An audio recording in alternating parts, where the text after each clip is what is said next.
Je vous souhaite tous, chers amis, la bienvenue dans cette émission France en direct. Et pendant ce moment où nous serons ensemble, vous aurez l'opportunité de découvrir des histoires véridiques, des personnes qui étaient dans des situations considérées des cas perdus, mais qui, à travers la foi, ont pu résoudre cette situation. Et notre intention, justement, c'est de vous ouvrir les yeux, vous apporter cette direction, vous apporter cette orientation pour vous faire comprendre que rien n'est perdu pour vous, que votre situation aussi, ou tout simplement votre vie peut changer. Voilà pourquoi le centre d'accueil existe et a ses portes ouvertes tous les jours, afin de donner opportunité à des personnes comme Huguette de pouvoir trouver une véritable transformation de vie. Je vous laisse en ce moment découvrir son histoire. Avant d'arriver au centre d'accueil, j'étais quelqu'un qui était angoissé, stressé. J'avais la peur, j'avais toujours peur. Peur qu'il arrive quelque chose à ma fille, peur qu'il puisse m'arriver quelque chose. Mais je n'étais pas bien du tout. Et ça n'allait pas dans ma vie. Et j'étais toujours énervée au travail par rapport à mes collègues. Et ça n'allait pas, j'étais toujours en colère. Il y avait toujours beaucoup d'engueulades, on s'engueulait tout le temps, ça n'allait pas. J'étais une personne très colérique, j'avais mauvais caractère, ça n'allait pas du tout. Après, je ne me sentais pas bien quand je me mettais en colère. Et après, comme si un jour, comme s'il y a quelque chose qui s'est passé dans ma tête, comme si le sang allait monter. Et je me suis calmée. Et après, ça a été. J'ai vécu 7 ans avec le père de ma fille, on vivait ensemble. Et au bout de la 8e année, on vivait ensemble. Il est parti, il m'a quitté. Il est parti en vacances aux Antilles et il s'est marié. Il m'a laissé dans la maison où on vivait. Je ne savais pas qu'il allait se marier. J'ai su ça après. Un jour qu'il a envoyé un courrier, il a téléphoné à une voisine pendant que j'étais dans la maison et il a dit à la voisine est venue me chercher au marché en me disant voilà, j'ai reçu un courrier de père de ma fille, de ta fille. Il m'a dit qu'il allait se marier le samedi. Ah, j'ai dit ah bon? Mais lui, il ne m'avait rien dit. Et dans le courrier, il a marqué je vais me marier, ça me fait de la peine pour Huguette, mais la vie ne s'arrête pas là. Alors j'ai senti la colère en moi, la haine. Si je pouvais lui, s'il était en face de moi, je ne sais pas ce que j'aurais fait. Tellement que j'étais en colère, parce que quand il aurait pu me le dire, mais il ne m'a rien dit. Et j'avais ma fille avec moi. Et quand j'ai su ça, comme j'avais une petite maison que je n'avais pas laissée avant, quand j'étais plus jeune, je payais ce loyer-là, je ne l'avais pas laissé. Et quand j'ai déménagé, et je suis allée habiter dans la maison. Mais avant de partir, j'ai fait plein de trucs dans la maison. Dans la maison où on vivait, j'ai fait plein de choses que je n'aurais pas dû, mais j'ai fait quand même. J'ai déchiré tout le papier, le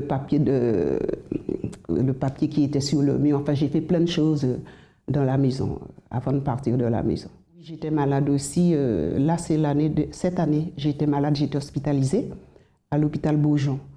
C'est mon docteur qui m'a envoyé à l'hôpital Beaujon en urgence parce que je lui avais expliqué que j'avais mal sur mon côté, sur le côté du visage.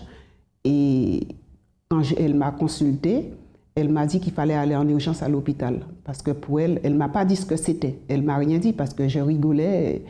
On dirait qu'elle avait pas, elle croyait que j'y allais, je ne vais pas y aller. Mais je suis allée quand même. Elle m'a dit de téléphoner à ma famille, de dire à ma famille que je vais en urgence à l'hôpital. J'avais un manque de confiance en moi. J'avais peur d'affronter les responsabilités. C'est une peur que j'avais en moi. J'avais peur de ne pas y arriver. Pour moi, je ne me trouvais pas capable d'avoir des responsabilités. J'avais une peur, je ne pouvais pas faire. Je me sentais triste, oui. À un moment, je me sentais triste et seule. Vous voyez que Huguette a enchaîné plusieurs souffrances dans sa vie. La trahison dans le domaine sentimental, une personne remplie de colère, toujours en conflit avec tout le monde, ce qui révélait tout simplement un mal-être intérieur et bien sûr qui avait pour conséquence des problèmes de santé. Et certainement cela a duré pendant un certain temps et provoqué en elle une grande souffrance. Vous pouvez imaginer cela. Quel futur pouvions-nous donner à Huguette? Certainement, ceux qui la connaissaient devaient penser, celle-là n'a plus de vie. Sa vie est terminée. Où est-ce qu'elle va finir? Elle va mourir, etc. Et c'est ce qui arrive en général lorsqu'on regarde une personne et qu'on voit que sa situation ne change pas. Lorsqu'on voit une personne qui, plus le temps passe, plus elle s'enfonce à nos yeux, aux yeux de la société, on se dit que tout est fini. Mais rien n'est jamais fini lorsque la personne prend la décision de s'approcher de Dieu. Rien n'est jamais fini lorsque la personne prend la décision de chercher l'aide de Tout-Puissant à travers la foi intelligente qui apportera toujours des résultats. Voyons comment alors la situation d'Huguette a commencé à changer. Je suis arrivée au centre d'accueil parce que c'est ma fille qui m'a amenée au centre d'accueil. Quand je suis arrivée au centre d'accueil, j'étais là, je regardais, je ne participais pas. J'étais assise là, je ne priais pas, j'étais là. Et après, petit à petit, ça a commencé, je venais tout le temps à l'église et après, ça m'a intéressée. Je me suis sentie bien après. J'ai commencé à prier, je priais. Je faisais les propos, je priais tout le temps. Je participais aux chaînes de prière qu'on fait à l'église. Ma santé, j'ai été hospitalisée au mois de mars. Je suis à l'hôpital Beaujon, on m'a envoyé en urgence à l'hôpital. Ils ont peut-être pensé que je faisais une AVC, mais ils ont vu que ce n'était pas ça. Mais je suis restée 6 jours à l'hôpital. Et après, je suis sortie, ils m'ont donné des médicaments. Et après, au mois d'avril, 8 jours après, j'ai été hospitalisée à Beaujon et Beaujon m'a transférée à l'hôpital Bichat. Et à l'hôpital Bichat, on m'a mis en soins intensifs, en ORL. Je fais ce sacrifice pour ma guérison. Je veux la guérison de cette maladie qu'on m'a dit que j'avais. Et j'ai sacrifié. Pour moi, j'ai demandé à Dieu de me guérir. Je voulais la guérison. Et j'ai dit, je vais sacrifier. J'ai dit à demander à Dieu ce que je devais faire. Et Dieu m'a dit ce que je devais faire comme sacrifice. Ben pour moi, il n'y avait que Dieu qui pouvait me guérir. Dieu, c'est le docteur de tous les docteurs, c'est le docteur de l'humanité. Pour moi, il n'y a que Dieu qui pouvait me guérir de cette maladie. Et après, quand j'étais à l'hôpital, après ils m'ont fait des examens. Pour moi, quand je faisais beaucoup on m'a fait faire des scanners, des IRL, j'en ai fait plein d'examens. Je faisais ça tous les jours. Et quand chaque fois je rentrais dans les machines, je disais à Dieu, j'ai rien. Je ne suis pas malade. Dans quel état se trouve en ce moment votre vie, cher ami? Peut-être vous êtes dans une situation de souffrance totale, où tout le monde vous a tourné le dos, où personne ne veut plus vous voir, tout le monde s'est éloigné de vous, parce que malheureusement, personne ne peut vous apporter de solution, ou tout simplement, vous vous êtes renfermé, vous ne parlez de votre problème à personne, parce que vous savez pertinemment que personne ne peut vous aider, à part essayer de vous apporter des paroles de consolation, mais qui ne vont pas résoudre votre situation. Mais au plus intime de vous, au plus profond de vous, vous voulez vous en sortir et vous cherchez désespérément une solution. Peut-être même vous priez, mais vous ne voyez pas le fruit de vos prières. Laissez-moi vous dire, cher ami, que quel que soit l'état de votre vie, et peut-être les années sont passées, les choses se sont empirées, laissez-moi vous dire et affirmer avec certitude que votre vie, elle peut changer. Personne ne vous tend la main, personne ne vous aide. Nous sommes là justement. Et à travers cette émission, à travers ce que vous voyez et entendez, c'est la main qui vous est tendue pour pouvoir vous aider. Parce que nous savons comment vous aider. Voyez le cas d'Huguette, dans quelle situation elle était. Elle a reçu par sa fille l'opportunité de connaître ce travail. Elle a investi parce qu'au plus profond d'elle, elle voulait s'en sortir. Elle n'acceptait plus de vivre cette situation de souffrance, ces relations conflictuelles avec tout le monde. Elle voulait changer de vie. Elle voulait que sa vie soit une autre. Et pour cela, elle a pris les décisions qu'il fallait. Elle a lutté, elle a investi à travers la foi intelligente, pratiquée devant le Dieu vivant. Elle a pu obtenir des véritables résultats. Je vous laisse découvrir ce qui est arrivé alors par la suite à ces attitudes de foi. Maintenant, ma vie, ça va, je suis bien, j'ai confiance en moi, j'ai pas peur, je suis tranquille, j'ai la paix en moi. Et quand je prie, je demande à Dieu toujours d'avoir de la paix et la sagesse à l'intérieur de moi. J'ai pardonné à mon ex-conjoint.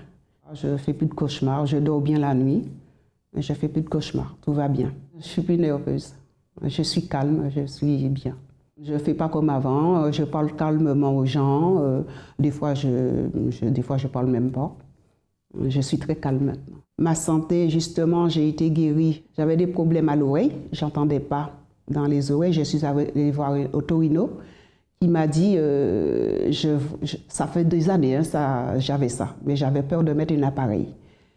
Et là, j'ai décidé d'aller voir l'otorino et il m'a dit que je n'entends pas dans les deux oreilles. J'ai dit, ah bon? Et il m'a envoyé voir, je ne sais plus le nom des gens qui prennent les empreintes pour mettre des appareils. Ça, c'était au mois de novembre. Et quand je suis allée le voir, il m'a dit, bon, madame, et en plus, les appareils coûtent très cher. Il a pris les empreintes et il m'a dit de venir chercher l'appareil le jeudi d'après, parce que j'étais venue le mardi ici et j'ai assisté à la réunion du mardi. Et le mardi d'après, je devais avoir les deux appareils. Et le mardi, quand je suis venue, le pasteur a prié sur moi. On est monté sur l'autel et je suis tombée. Et là, quand je me suis relevée, j'entendais. Il m'a parlé, j'entendais tout ce qu'il me disait. Il m'a demandé si tout va bien, il m'a demandé qui c'est, il m'a dit, j'ai dit Dieu m'a guéri. Et quand je vais rentrer chez moi, je vais annuler les deux appareils que j'ai commandés. Et quand je suis arrivée chez moi, j'ai téléphoné, j'ai annulé les appareils. Ma santé pour les oreilles, ça va très bien. Je suis allée voir un ophtalmo. Enfin, je faisais l'attention dans les yeux. J'avais rendez-vous et il m'a dit, c'est fini, j'ai plus de problème de tension dans les yeux, que j'étais guérie. Et il m'a dit, il m'a donné une ordonnance pour faire des examens qu'au mois de septembre l'année prochaine, pour faire un bilan au mois de septembre. Alors je ne mets plus de gouttes, des gouttes de la tension dans les yeux. Hier, il m'a dit que j'étais guérie. Le centre d'accueil représente beaucoup pour moi. Qu'est-ce que je peux dire? Sans le centre d'accueil, sans Dieu, je ne suis rien. Il n'y a que Dieu est tout pour moi. Lorsqu'on parle de nervosité, beaucoup de personnes même considèrent la nervosité comme quelque chose de normal. Mais arrêtons-nous un peu et pensons, ce n'est pas normal. Beaucoup de personnes en souffrent. Des personnes qui ont un caractère explosif ne veulent pas être parfois comme ça. Mais elles finissent par l'être et ne savent pas comment vaincre cette situation. Mais Huguette, à travers la foi, a réussi à vaincre cette nervosité. Elle est aujourd'hui une personne apaisée, une personne en bonne relation avec tout le monde. À travers la foi et la persévérance, elle a pu être guérie de tout son mal, de toute la maladie. Elle-même qui commençait à perdre son ouïe, elle a pu retrouver qu'elle devait porter un appareil auditif. Mais la foi a fait en sorte que sa vie soit totalement restaurée. Elle a su saisir son opportunité et faire la différence. Opportunité que vous aussi, vous pouvez saisir et avoir une véritable transformation dans votre vie. Les portes du centre d'accueil sont ouvertes et un peu répandues partout en France. Si vous désirez entrer en contact avec nous, je vous laisse en ce moment le numéro de téléphone qui s'affiche sous le bas de votre écran. C'est le 01 53 35 85 12. Je répète, le 01 53 35 85 12. Un conseiller vous répondra et vous donnera toutes les directives afin que vous puissiez alors vous rendre dans le centre d'accueil qui est le plus proche de chez vous, où certainement vous allez trouver la solution pour votre vie. Marquons une courte pause de temps d'un spot et juste après on se retrouve avec une autre histoire véridique, celui de Marie-Claire. À tout à l'heure.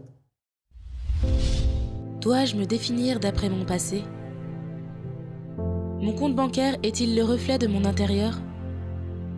Et qui serai-je quand mon apparence commencera à faner? Nous pouvons refléter notre identité dans de nombreuses choses et finir par devenir un parfait étranger en se regardant dans le miroir. Dieu nous a créés à son image pour que nous ayons une vie confortable, intérieurement et extérieurement, fruit d'une droiture, d'une foi intelligente et d'une bonne conduite quotidienne.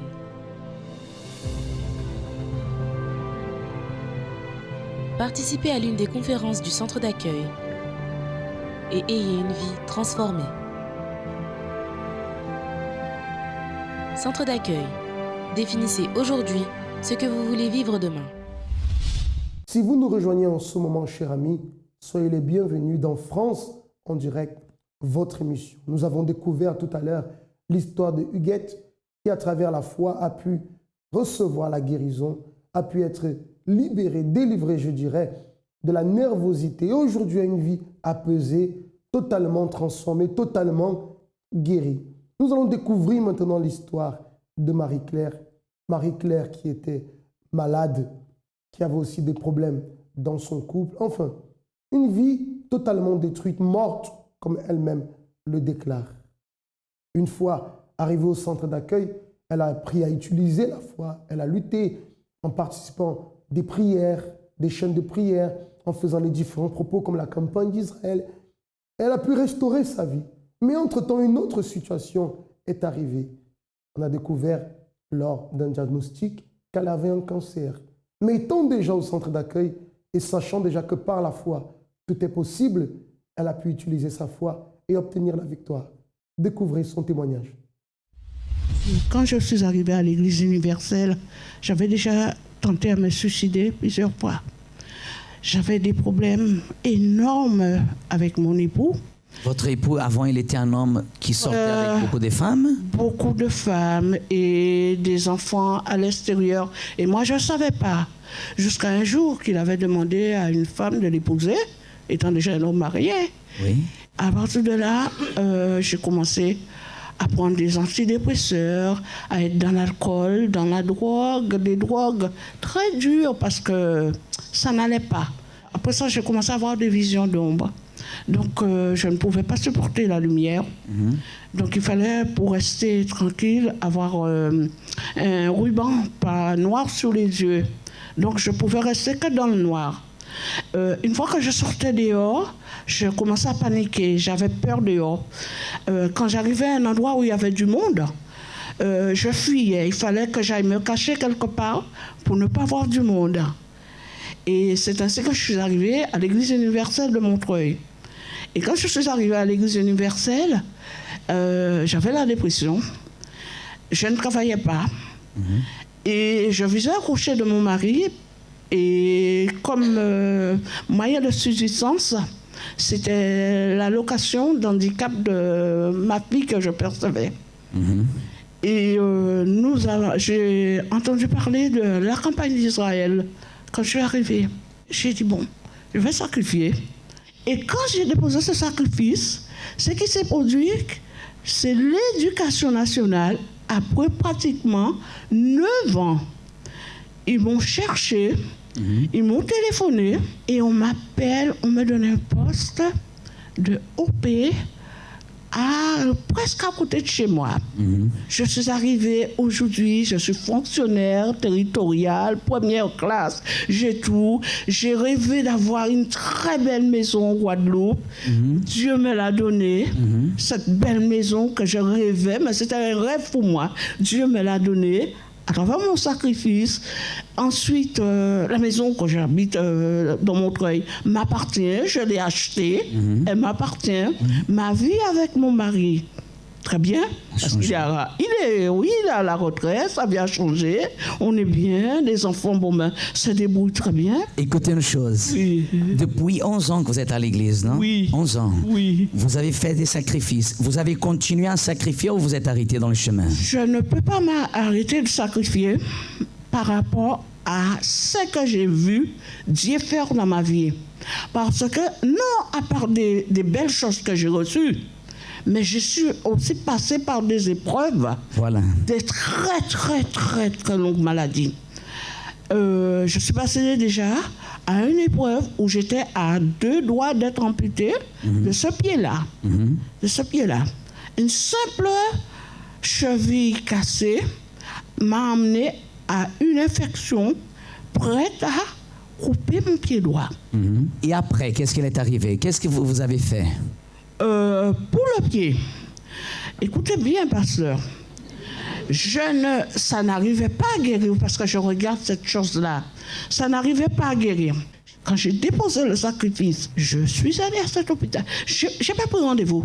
Qu'est-ce qu'il est arrivé? Ben, Dieu a récupéré De la cheville. Oui. La cheville, Elle est toujours là. elle est là. Elle marche bien. Elle est là. Elle Oui. marche bien. Elle était classée 7. Oui. Elle est bien. Après la cheville, j'ai eu un cancer de la moelle osseuse, suivi d'un mélium multiple à chaîne libre et légère. Et puis, au mois de décembre, j'ai déposé mon sacrifice sur l'autel de Dieu. Et j'ai fait même plus fort que j'avais l'habitude de faire. Parce que Dieu m'a donné les conditions de le faire. Oui. J'ai déposé le sacrifice, pasteur. Ce qui s'est passé, on m'a dit qu'il va falloir que je subisse une greffe de moelle osseuse. On m'a greffé avec mes propres cellules souches.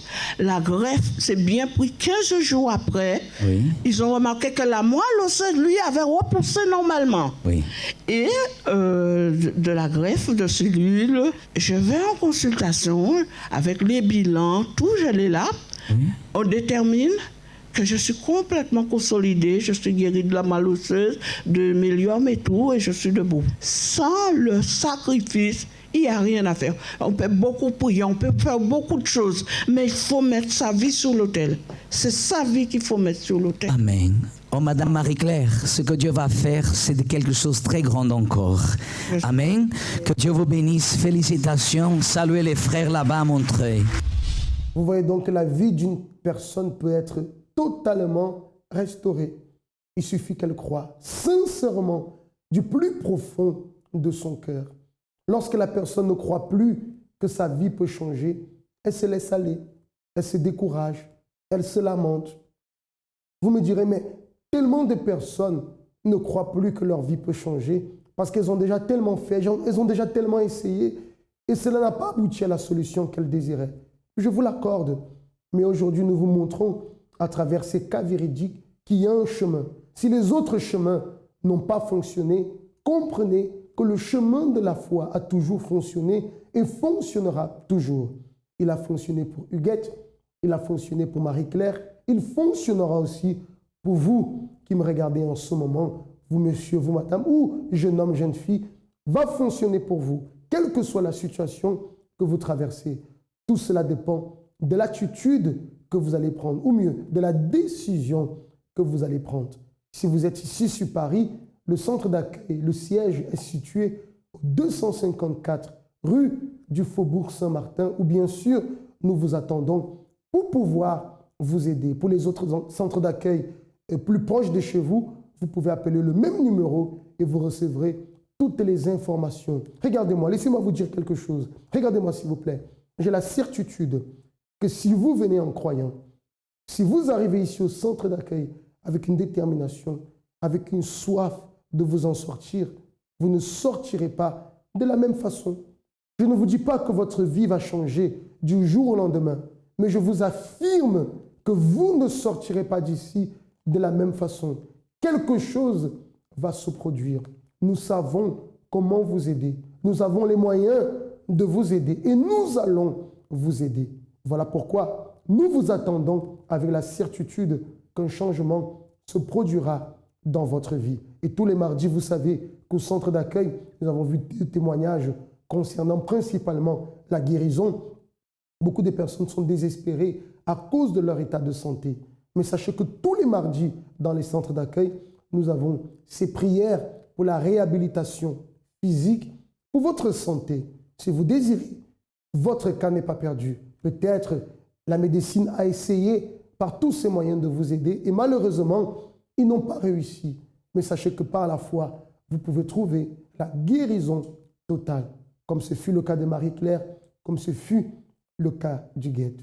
Ça a été un grand plaisir de passer ce moment à votre compagnie. Je vous dis à très bientôt.